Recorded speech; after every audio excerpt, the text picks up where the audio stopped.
I'm Carter. And Ben. From Han News Channel.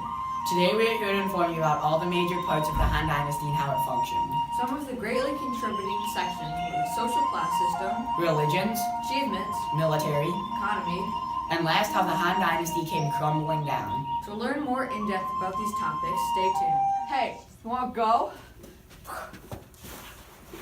Hey! Oh.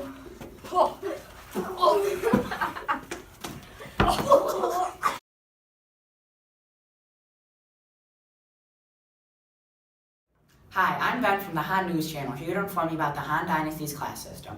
The Han Dynasty was such a strong empire because it had a solid class system. The Han Dynasty was widely known for the strength of its class system. The third class consisted mainly of artisans and craftsmen who were responsible for making trade goods, and at a time where trade largely impacted the Han Dynasty, the third class was strengthening rapidly. The demand of trade goods has increased because of the Silk Road. Now the third class citizens are treated almost exactly to the second class citizens. Due to the demand of third class jobs and trade goods, the fourth class has dramatically shrunk in the past months. Because of shrinking job opportunities in the fourth class, these jobs are now paying more and more. Finally, the upper classes are seeing a small decrease in power because of their reliance on trade goods being produced. Though the loss of power is very small, the upper classes are starting to treat these classes with more and more respect. This all creating one of the strongest class systems ever. This showing the Han Dynasty class system in a more in-depth way. Liu Bang was emperor of Han China, and like all emperors of ancient China, he had his own class in the class system. This showing that more houses were needing to be built for third-class citizens because they were making the trade goods to send out on the Silk Road. Have you ever been traveling on the Silk Road, and then bam, your tire breaks, or your horse runs away?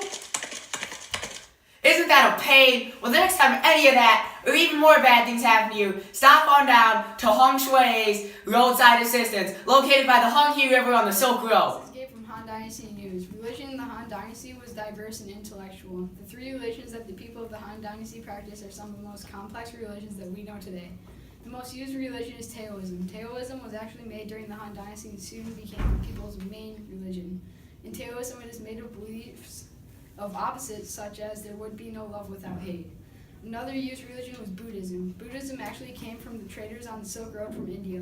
The way Buddhists believe is that you must find peace in oneself. A quote by famous Mahatma Gandhi, "You must be the change you wish to see in the world." Confucianism has been in China for 2,000 years before today. Later, near the end of the Han Dynasty, they embraced Confucianism. Confucianism is the practice of social philosophy and was the start of many Chinese traditions. Everything has its beauty, but not everyone sees it, said by a famous Confucianism teacher. Taoism was the most used religion in China. Buddhism came from the Silk Road and was not used often, but was still used. Confucianism was accepted towards the end of the Han Dynasty. Come down to the Old Silk Shop where you can get your silk goods and silk clothes, located on the west side of the Silk Road. Grace Westrice with Han Dynasty News. I'm here to inform you about our newest achievements. The Silk Road is flourishing, helping our economy greatly, also helping with our trades. Irrigation, a new system using hydraulics, is helping our crops grow. Plus, we have just been recognized for our great record keeping by Sima Quan. Although paper is new to the Han, we are not using it for record keeping. Instead, we are using wood and bamboo slips. Clearly, the Han is creating many building techniques and inventions that is carrying us through to be a resourceful empire. This is Sima Quan, the great record keeper. This is a trade map of the Silk Road. These are bamboo slips that they use to keep their records on. Come on down to Panda Noodles. We got the best noodles, lowest prices in all of China, and I'll guarantee you. Hi, I'm Baylor from the Han News Channel, and today I'll be telling you about the Han military. The growth and success of the Han Empire started with the stable food supplies as well as a strong military. Without the military, the Han Empire could not have grown and would not have lasted. The Han Army was very courageous and brave, protected their empire for over 400 years. The army used various advancements that helped keep their empire safe, such as chariots and crossbows. The Han army fought in many battles and wars, such as the Han Exongbuneu War, which lasted 222 years and ended in a Han Empire victory. So without the Han Empire's army, the empire would not have become the great empire it was. This is a picture of one of the Han Empire's wars. Here is what a crossbow could have looked like in the Han Empire. Here is another picture of a battle that the Han Empire fought in. I'm Wu-Tang from Wu-Tang's Iron Smelter. Come on down, where you can smell anything from swords to spears, like this one. Come on down. It's right near the Hunghe Hi, River. I'm Carter from Han News Channel, here to tell you about the Han's economy.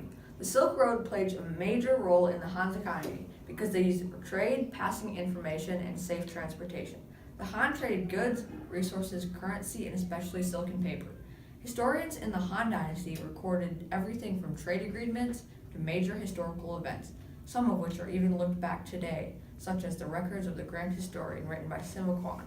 Lastly, resources played a great role in the Han's economy because often they were the first to create something, like silk, that made the demands for it go up, which made the economy grow.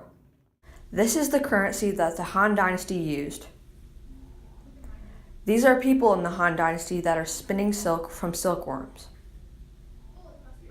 And this is a trade map of the Silk Road.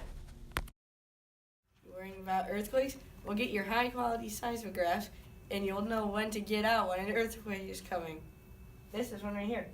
Looks all good right now. Uh-oh. Hello, this is David Osi with Han China Politics. Today we will be talking about the fall of the Han. The fall of Han China began when Emperor Ling died, leaving his young son in power. After this, everybody who had power in the government tried to take control. Many of the people with any power were killed by other warlords. One warlord, Dong Zhuo, captured 2 of Emperor Ling's sons and put one of them on the throne. Other warlords who were unhappy about Dong Zhuo's power grab united and assassinated Dong Zhuo. After this, chaos fell over Han China. Eventually, another warlord rose to power and took control of Han China. His name was Cao Cao. Then the Battle of Red Cliffs happened, and Han China came to an end. These images represent the fall of the Han, this one being the battle. This one is a chariot they used. And this one is another battle.